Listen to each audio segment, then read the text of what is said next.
Hello student, good morning student. This is your maths period. आप लोगों ने chapter 11 complete कर लिया और आज हम आपको पढ़ाएंगे मेंटल मैथ। तो are you ready? Take your pencil and fill your book. सबसे पहले करना क्या है बच्चों, देखिए पूरे तो आपने एक्सरसाइज कंप्लीट कर ली, इसलिए हमें आपको कुछ खास नहीं बताना है। आज इसे आप अपने आप ही सॉल्व करेंगे और ये देखिए कि आपने मैथ्स में कितनी तैयारी की है, इस चैप्टर को आप कितने अच्छे से समझ सके हैं। तो बच्चों सिर्फ हम आपको एक मेथड देंगे और उस मेथड के अकॉर्डिंग आप सिर्फ आंसर फिल करेंगे, ठीक है। आंसर हम आपको नहीं बताएंगे क्योंकि मैंने पूरे चैप्टर में ऑल एक्सरसाइज आपको पूरी पढ़ाई है। उम्मीद है आप सभी को अच्छे से समझ में आया होगा। तो अब आज आपको करना क्या है, चेक योर अवेयरनेस। अपने आप को चेक करिए कि आपने इस चैप्टर को कितने ध्यान से पढ़ा है। यदि आपने इसको ध्यान से पढ़ा है तो आपको देर नहीं लगेगी और तुरंत इस एक्सरसाइज को फिल कर लेंगे। हाँ, चीटिंग नहीं करनी है कि आप लोग चीटिंग बिल्कुल नहीं करेंगे कि आंसर खोल के इसको फिल कर दें। इसके लिए वीडियो को ज़रूर देखें ताकि आपको ये समझ में आए कि दिए गए आंसर किस प्रकार से आए। जैसे यहाँ लिखा है 250 ग्राम इज इक्वल टू 500 ग्राम। तो बच्चों 250 ग्राम यानी आपको बताया था ना 50 ग्राम में कितने 250 ग्राम होते हैं, है ना। तो आप लोगों ने लर्न किया था 1 kilogram is equal to 500 gram plus 500 gram. इसी प्रकार से 500 gram is equal to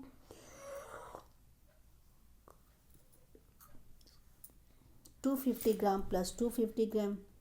okay, तो यानी 250 ग्राम दो बार लिखा है, इट मीन्स 2 टाइम्स। तो यानी 250 में 2 का मल्टीप्लाई करने से 500 ग्राम आता है। 1/4 kg, जिसको हम क्या कहते हैं, क्वार्टर, 1/4, ठीक है। तो 1/4 kg है। अब आप इसमें क्या करेंगे, इज इक्वल टू ग्राम। तो क्या करना है बच्चों, 1 kilogram is equal to 1000 gram. तो 1/4 kg है। अब इसमें आप कितने से डिवाइड कर सकते हैं, आराम से 4 से 1000 को डिवाइड कीजिए। तो जैसे हमने ये भी आपको पढ़ा है, क्वार्टर है, यानी देखिए 1000 इज इक्वल टू कितने, 1/4 को कितना पढ़ते हैं बच्चों, 250 ग्राम, है ना। 250 प्लस 250 प्लस 250 ग्राम प्लस 250 ग्राम यानी 4 टाइम्स लिखा है आपने। यस, लिखा है ना, याद आ गया आपको। इसी प्रकार से अब आप बता सकते हैं कि 1/4 kg इज इक्वल टू कितने के ग्राम हो सकता है। 1 ग्राम में कितने, 750 ग्राम होते हैं। अब इसको भी क्या करना है, 750 ग्राम है बच्चों, तो 1 kg में कितना कम है, यानी 1000 इज इक्वल टू 1 kg होते हैं, है ना। 1000 gram is equal to 1 kg। तो अब यहाँ पर दिए हैं केवल आपके पास 750 ग्राम। तो अब आप इसके लिए क्या करेंगे बच्चों, 1000 से 750 ग्राम को माइनस कर दीजिए। सब्ट्रैक्ट करने पे आपको पता चलेगा कि सिर्फ इसमें आपको कितना ऐड करना है, 250 ग्राम। ओके, तो इसी प्रकार से 4 weight of 500 gram kg, 4 weights of 500 kg। तो इसको भी आप किस तरीके से करेंगे, जैसे यहाँ पर 4 वेट है और कितने kg के हैं, 500 kg के हैं और कितने किलोग्राम बन जाएंगे, 500 प्लस 500 यानी 1000 इज इक्वल टू 1 kg होता है। तो अगर हम इसको 4 टाइम्स प्लस करेंगे बच्चों, तो 500 प्लस 500 प्लस 500 या 500 इंटू 4 कर दीजिए, तो कितने हो जाएंगे, 2000, यानी 1000 kilo 1000 gram is equal to 1 kilogram. तो 2000 इज इक्वल टू 2 किलोग्राम। अब इसी प्रकार से ये जितने भी आपको क्वेश्चंस दिए गए हैं ऐसे समझ करके करना है। जब तक आप लोग समझेंगे नहीं बच्चों, तो केवल नकल करना तो बहुत आसान है, लेकिन फिर वो है कि नकल में भी अकल बहुत ज़रूरत होती है। एक बैग है जिसका वेट 5 kg है और बी बैग का वेट है 4000 ग्राम। तो आप बता सकते हैं इनमें से कौन सा हैवियर है? Yes, one is heavier. Which one is heavier? इनमें से किसका वेट अधिक है? यानी आपको पता है ना 1000 is equal to 1 kg is equal to 1000 gram, या 1000 gram is equal to 1 kg। तो अब यहाँ पर 4000 ग्राम इज इक्वल टू कितने kg हो जाएंगे बच्चों? यस, 4 kg, या फिर 5 kg इज इक्वल टू 5000 ग्राम। अब आप खुद ही बता सकते हैं कि इनमें कौन सा वेट अधिक है, किस बैग का वेट अधिक है। एक गोल्ड कॉइन है जिसका वेट 8 ग्राम है। And how much will 100 coins weight? बच्चों जब 1 गोल्ड कॉइन का वेट 8 ग्राम है, तो इसी प्रकार से अगर आपके पास 100 कॉइन्स हों तो कितना वेट हो जाएगा? 1 gold coin weight is equal to 8 gram. 2 gold coin is equal to 2 into 8। 3 gold coin is equal to 3 into 8।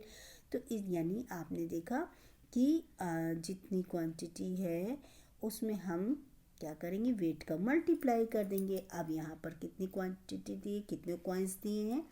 100। तो 100 का मल्टीप्लाई किस में कर देंगे आप? 8 में। आंसर आ जाएगा। एक बकेट वेट, अब बकेट वेट यानी एक बकेट का वेट 750 ग्राम है, और उसमें जो है क्या करना है? 2 kg sand is filled in it. उसमें 2 kg सैंड फिल है। What is the weight of the bucket with sand? आप देखिए केवल बकेट का वेट कितना दिया है? 750 ग्राम।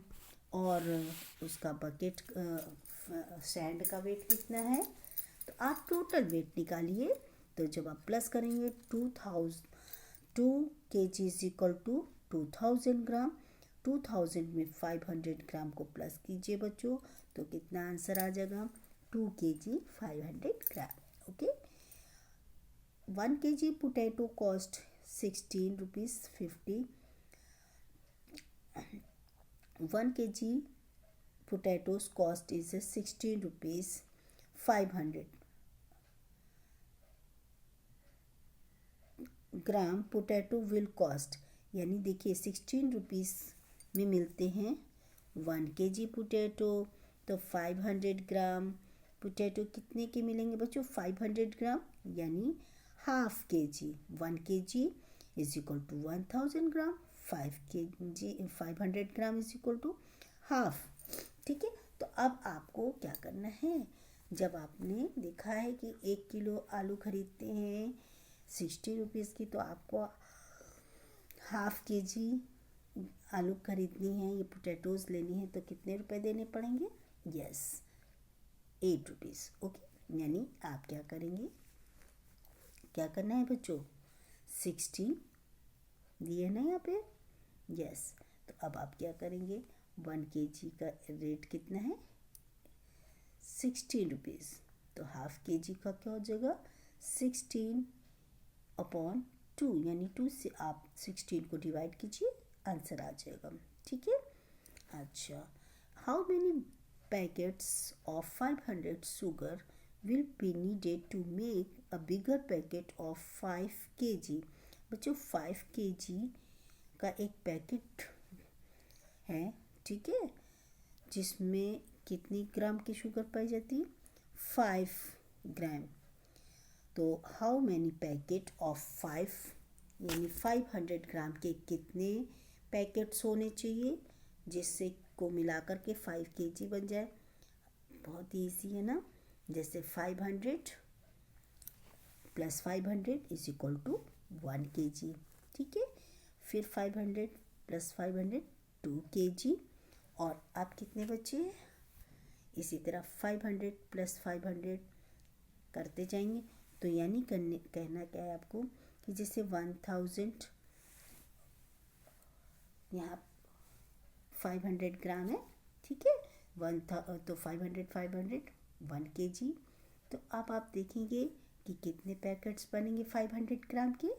यस, 2, यानी 10 पैकेट्स बन जाएंगे, क्योंकि अब आप क्या करेंगे? 1 kg is equal to 1 kg is equal to 1000 gram. तो 5 kg इज इक्वल टू 500 ग्राम।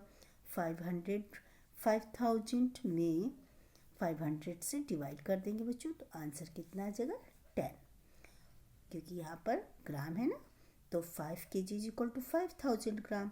अब 5000 को आप 500 ग्राम से डिवाइड कीजिए। तो इस प्रकार से आप आंसर को सही तरीके से फिल कीजिए। Okay, bye bye, have a nice day.